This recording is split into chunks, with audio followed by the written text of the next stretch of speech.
So our Women in Tech Breakfast, it's a monthly event where we profile women working in tech.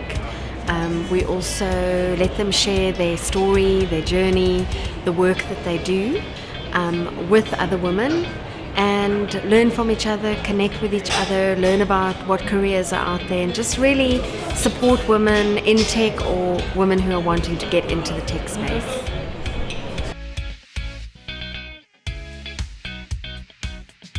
You've got to set the tone in any environment, bring people together, let people kind of settle in the space, and be ready for what they're about to hear, how they're going to engage. We're so often on our phones and on our laptops and thinking about so many different things. So it was just a way, the mindfulness is a way of just getting people to arrive and be present in the workshop.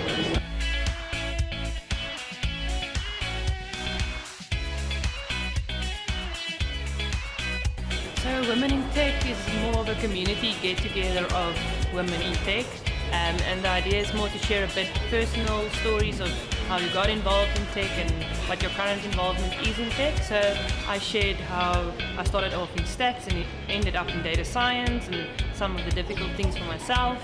And then also that I'm currently at a social impact startup called Turn.io, and my role there as a data science and the type of problems I solve.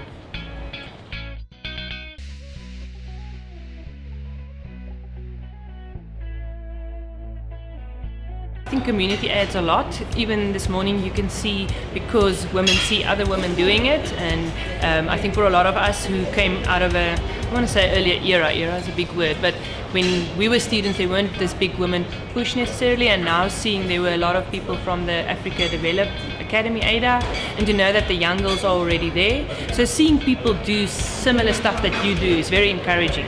Like that thing of I'm not alone and probably my struggles aren't alone, but also there's people to celebrate with. So these community-based events is critical and very important, because you go away and you have 2 or 3 other contacts and encouragement, which is fantastic.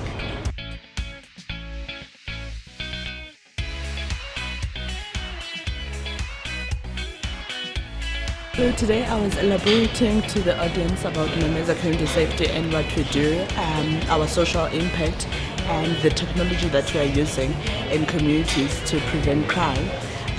Because we are moving towards the 4th industrial revolution, and safety is a priority in South Africa as well. So we've created this app, this technology system that can be available to the most vulnerable communities in South Africa, those that cannot afford the streamlined security systems. So it's like a communicator.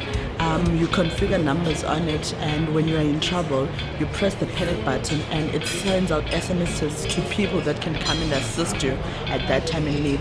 So we can configure numbers, up to 15 numbers. Those will include the local police station, the sector vehicle that your house is linked to, the CPF, people that are on the ground level in communities that can assist you in terms of need. So it's the new IT technology system that can link communities to their police stations and civil societies as well.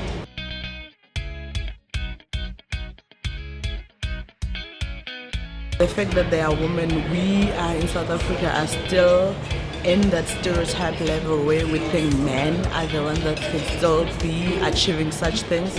So the fact that you're a woman and you can create an innovation like this becomes a challenge to put it out there in the market, because I think most corporates, or can I say the government in South Africa, don't have faith in women in South Africa.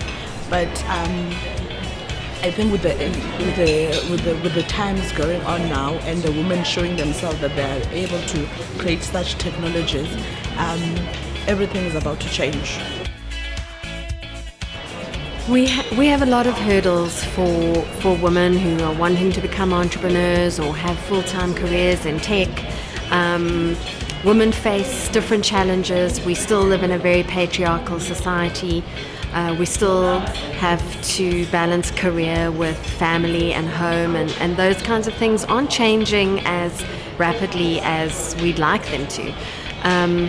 Also, when an industry like the tech industry is so heavily male dominated, it starts to feel very exclusionary. And so what we try and do with ADA and what we try and do with Women in Tech and various other programs is provide a space where there's a support structure, there's peers, there's women of different ages, different experience levels, different career paths that are all working in one room and together in one room that starts to feel like a community.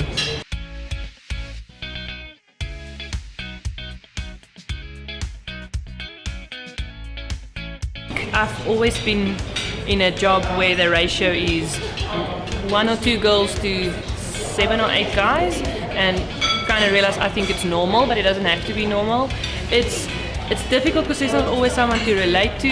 I have to say that it's also great to learn from the guys. It's great to learn from other mindsets, but it definitely, it's easier sometimes to connect with the women. So it's something that we're almost used to the skewed ratio, and it's not that you can't learn in it, but it's more comfortable and almost gives you more boldness to connect with other women as well.